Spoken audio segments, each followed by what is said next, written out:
You're listening to the Nourish Child Podcast, episode number 71. Welcome to the Nourish Child Podcast, a show about childhood nutrition, feeding kids, and dealing with the ups and downs of growing a healthy child. Here's your host, registered dietitian and childhood nutrition expert, Jill Castle. Hey there, welcome to the Nourish Child Podcast. I'm Jill Castle, your host, and you've tuned into a show about childhood nutrition, feeding kids, and dealing with the ups and downs of raising healthy ones inside and out. Today, I'm tackling the topic of healthy snacks. We all want our kids to eat healthfully at snack time. We seek and search for quick, convenient snacks at the grocery store, trying to unlock the mystery of why our kids aren't satisfied after eating a snack, and more importantly, why they are asking for more food so soon. When you understand the role of nutrients, specifically which key nutrients increase the satisfaction factor, you'll be better equipped to not only add nutrition to your child's snacking, but also make sure he has a happy belly, one that is satisfied and not hungry so soon. Today, you'll learn about 3 key nutrients to add to your snacking strategy.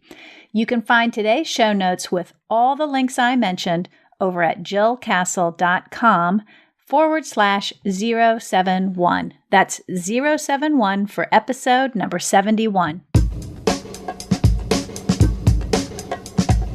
Hey there, if you're in the U.S., happy Thanksgiving. I hope you are loving whatever you're doing today, be it volunteering in a shelter or a food bank, running in a turkey trot race, or just hanging out with friends and family. Maybe you're loving cooking your turkey and your Thanksgiving meal.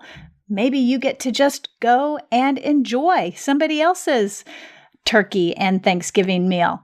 At a minimum, I hope you are creating a little bit of fun and taking a break from your usual routine. If you have a college kid, you may have been a victim of the latest joke. I'll call it the microwave turkey prank. I know about this because I was a victim of this prank times 2. My daughter texted me a couple of days ago and said, "Mom, how long does it take to cook a 25-pound turkey in the microwave?" I looked at that text and my initial reaction was like, "What? Is she crazy?" These crazy college kids. I responded back with a nice text, though, and I said, "No, a microwave is too small for a 25-pound turkey." And then my mind is racing. I'm thinking, where in the heck is she able to access a microwave in her dorm that would even remotely be big enough to house a 25-pound turkey? She texts me back and replies, "I already did. It's been in the microwave for like an hour and I just need to know when to take it out." I said, "Let me Google." And well and behold, Mashable had an article, "How to Cook a Turkey in the Microwave." So I sent it to her and she replied, "Ha ha ha ha ha ha ha, Mom, I'm joking, but thank you for looking it up." So I was totally I had no idea this was like a running college joke. And later in the afternoon, I was on Facebook, scooching around there, looking to see what my friends were up to. And one of my girlfriends from Tennessee had experienced the same prank from her daughter. And she had written about it in her Facebook post. And a whole bunch of people who were also friends and acquaintances of mine from Tennessee were replying in the comments that their daughter or son had been using this microwave turkey prank also. So it's quite a thing going around. But then a little bit later, about 4 or 5 hours later in the day, my oldest daughter called me on the telephone and she said, "Mom, I've got a 15-pound turkey in the microwave. How long do you think it should be in there?" Well, this was my time to turn the table on her. And so I said, well, I think it's about 10 minutes for each pound. So that would be 150 minutes, which is 2.5 hours. She was totally silent. And then I couldn't help myself. I burst out laughing. She burst out laughing. We were all laughing. And apparently I was on speakerphone and all her friends were breaking out laughing. So it was quite a funny little microwave turkey prank joke. If you haven't experienced it, maybe you will someday. But it certainly was a highlight of my week as I am rolling into deep preparation for Thanksgiving Day. I host 30 Castle family members here. And while I don't do all the cooking myself, everybody brings something and everybody contributes. I still have to have the house ready and I still have to cook the turkey and make the potatoes and all that good stuff. So my brain is getting ready to shift out of work mode and into holiday mode. Plus, most of my kids will be home for the holidays. My daughter in Spain will still be in Spain, but the rest of my children will be home for the holidays, and I'm just totally looking forward to spending time with them.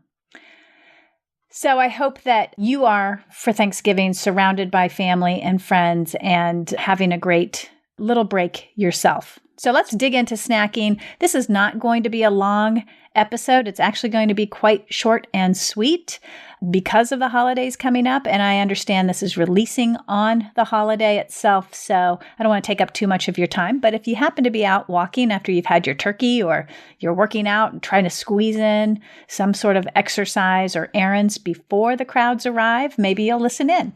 So I decided to focus this episode on healthy snacking and particularly on the key nutrients to include in a healthy snack, because parents that I work with anyways find this information so very helpful as they plan and strategize around snacking. Of course, you know the timing of snacks matters, and where kids eat snacks plays a role as well. And I've done other episodes on snacking, and they are worth listening to if you want to dig into healthy snacking a little bit more.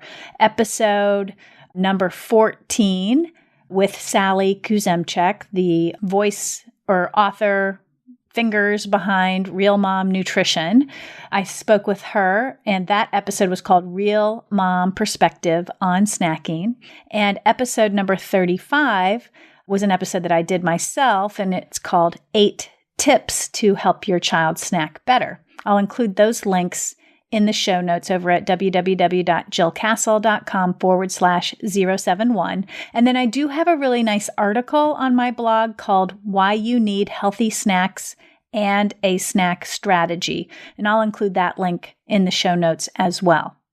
So you've heard me talk before about the benefits of healthy snacking. When kids are snacking on healthy, wholesome, nutritious food, we automatically add more nutrients to the diet. And you know that kids need, over the course of a day, about 40 different nutrients in their diet. Protein, calories, fat, carbs, those are some of them. But there's a whole long list of other nutrients that they need. So when we snack on healthy food items, wholesome foods, we increase the ability for our children to get more nutrients out of their diet. Secondly, snacking really can help with appetite regulation. Remember, children have small bellies and they can fill up quickly. So the smaller the child, the more frequent opportunities they need during the day to eat so that they meet their nutrient requirements, but also satisfy their appetite and better regulate their eating because of their appetite control. And then last, snacks can make up differences or missed nutrients or foods throughout the day. So they can be really used strategically. So for example, if your toddler in the morning doesn't have any dairy, you can offer a dairy food source at the next snack to make up the difference. So snacks can be gap fillers for incomplete eating during the day. Those are the three main things where I see snacks can be really beneficial for kids. But if you look at snacking and you were to go out and do a Google search or start hunting through all the literature, you'd see that the trends in kids snacking suggests that junk food and sweets are the norm. And I believe we need to turn this around and focus more on wholesome, nutritious foods that are also delicious in order to help our children eat better, but also be more satisfied. So they're not sort of chasing or racing through the pantry and the cupboards and the refrigerator looking for more food after they just ate. So what are the 3 key nutrients that I'm talking about to make snacks healthier? And why are they important? So let's go through the 3. The 3 main or the 3 key ingredients or key nutrients I'm talking about are fiber, protein, and fat. So when I'm planning a healthy snack or I'm educating a family about what a healthy snack should look like, my brain is automatically thinking about how am I adding protein? How am I adding fiber? Or how am I adding fat? Because I believe that you need to include at least one of those 3 nutrients in your snacks for kids. So fiber, as you know, is a key component from food promoting a healthy gut. It's found in whole grains like whole wheat bread, whole wheat cereals or whole grain cereals, whole wheat or whole grain crackers, whole wheat pasta, brown rice, quinoa, bulgur, farro, oats. There's a whole host of whole grains out there. Fiber is also found in fruits and vegetables. So fresh fruits and vegetables, frozen and dried, all are a good source of fiber. Canned fruits and vegetables can also be a source of fiber, but they may have less fiber, particularly if they're pears or peaches where the skins have been removed. Beans are also a great source of fiber and can be part of a healthy snack. So that's fiber. The second one I mentioned is protein. Protein is the building block of growth, and you can find protein in a whole host of different foods as well. We find protein in meats, so beef, lamb. We find it in fish, eggs, dairy products like milk and yogurt. Beans also have protein, so think about like pinto beans, black beans, edamame, legumes, lentils. Nuts and nut butters also have protein, and even some whole grains have protein like quinoa, and even some small amounts of protein can come from some vegetables like corn and peas. So protein is found in a whole bunch of foods as well. And then the last nutrient is fat. So fats are very filling. They are more calorically dense than protein, for example, but they have a really nice satiating factor about them. And so it can be a really nice addition to a snack as well. So when I talk about fats, we're talking about olive oil, canola oil, vegetable oil, avocado, butter, salad dressings that are made with oil, dips like hummus, which is made with tahini, which is a fat, or nut butters, and even nuts. So those are just some examples of fats. There's lots of different fats out there. Mayonnaise, sour cream, lots of different fats out there. But if you think about each of these key nutrients, so protein, fiber, and fat, they all have this magical quality, and that is they help induce fullness. So there's a 2016 study in Advances in Nutrition, and it highlighted the beneficial role of snacks on a child's satiety or sense of fullness after eating. They teased out nutrients that helped kids feel full, and they found that specifically protein, fiber, and healthy fats were the ones to focus on. So, hence why we're talking about this.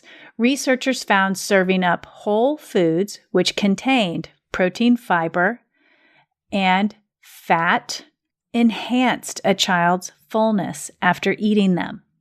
Better yet, when you take these 3 key nutrients, and again, you don't have to serve them all at the same time in one snack. All I'm suggesting is that when you plan a snack, you think of one of those nutrients to include. And we'll talk about some examples in a second.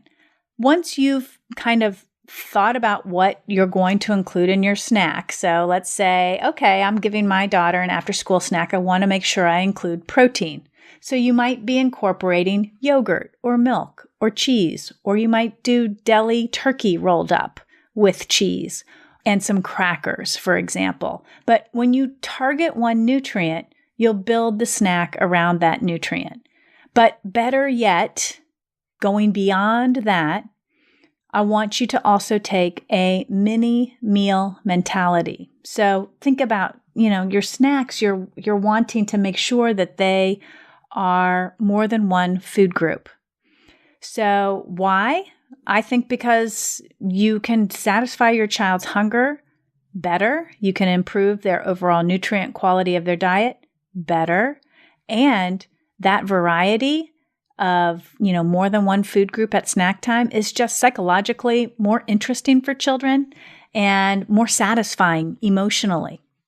So when you're including either a source of fiber or a protein source or a fat source, I want you also to opt for healthy whole foods or whole foods that showcase these nutrients so that you're giving your child a rich source of nutrients, but also capitalizing on that physical satisfaction, that sense of fullness, that sense of being satisfied, and emotional satisfaction, that feeling of, oh gosh, this is great. It's more than one food and it's different from yesterday and it's interesting and colorful and yummy. So the rule of thumb I use for my own kids and I teach other families is to include 2 to 3 food groups in your child's snack with mindfulness on those nutrients, protein, fiber, and fat. So here are 3 examples you could think about trying in the next few days with your own child. So a mini bagel with 2 teaspoons of peanut butter and half a banana. So that mini bagel could be a whole grain mini bagel, which would be a fiber source. The 2 teaspoons of peanut butter are a source of fat and a little bit of protein, and the half a banana is a little bit of fiber as well. But there are 3 food groups there. It's an interesting snack. Another idea, use a half a sandwich. You can make that with an ounce of turkey, some lettuce, some tomato, a slice of whole wheat bread, and a small bunch of grapes. Again, you're incorporating protein in the turkey, whole grains or fiber in the whole wheat bread, and in the grapes, and the lettuce, and the tomato. And if you throw a swipe of mayonnaise on there or a little bit of avocado, you've added a healthy fat. Now, again, you don't have to include all 3 of these nutrients at snack time, but these are just examples that happen to have all 3 of them in there. A third example is a cup of unsweetened cereal with a half a cup of low-fat milk and a tablespoon of raisins. Again, capitalizing on protein from the milk, fiber from the raisins, and the unsweetened cereal, if that happens to be a whole grain type of cereal, that also could contain fiber in it. And speaking of cereals, just an on the side thing, I do have a post on my blog called the 17 Best Cereals for Children. And within that post, I have a downloadable sheet of the 17 cereals that I've evaluated and I believe are some of the best ones for kids. They happen to be low in sugar and higher in fiber. So I told you this was going to be short and sweet. If you need a planning tool or a fresh list of healthy snack ideas, you can check out my e-guide called The Healthy Snack Planner for Kids. It's over on my website. And I also have a little gift for you over on my website at the show notes with the link, using the link, jillcastle.com/071. I have a free handout you can download to inspire nutrient-rich snacks for your child and your teen. It's called 85 Healthy Snacks for Teens, but you can use it for children as well. And what you will see is every single example has at least a protein, a fiber, or a fat included. That's sort of my mojo. That's how I always plan snacks, and that's how I would like you to plan snacks for your children too. Well, there you have it, a short and sweet podcast episode on Thanksgiving Day. I hope you enjoyed this episode. As a mom who's been doing healthy snacks for decades, I know how powerful they are for children, how they can fill in the missing foods during the day, how they can calm hunger and improve appetite regulation. They can be quite powerful and a strategic way to make sure your child's getting good nutrition and also helping them regulate their appetite. So I'm curious, are snacks working for you or against you? And how are you incorporating protein, fiber, and fat in your child's snacks? Let me know and the rest of us over on the show notes at jillcastle.com/071 or post your comments in the Nourished Child Facebook page.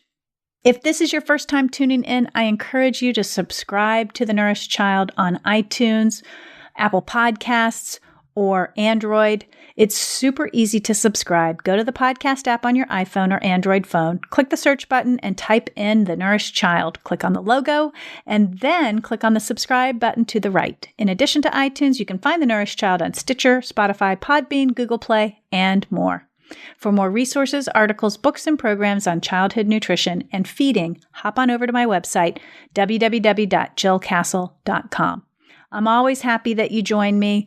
I so appreciate every one of you out there who religiously tune into this show. We're a small and devoted little following. Every 2 weeks you get a show here, and it's always geared towards being helpful to you be a better parent because you've been educating and educated in the realm of nutrition and feeding. So on that note, be sure to give that child in your life a healthy snack and a loving squeeze today. Bye for now. Thanks for listening to the Nourished Child Podcast, where the number one goal is to help you grow a nourished child inside and out. This podcast is a proud member of Parents on Demand, a network of high-quality shows for families just like yours. Download our free network app on Apple and Android and listen to your favorite episodes on the go.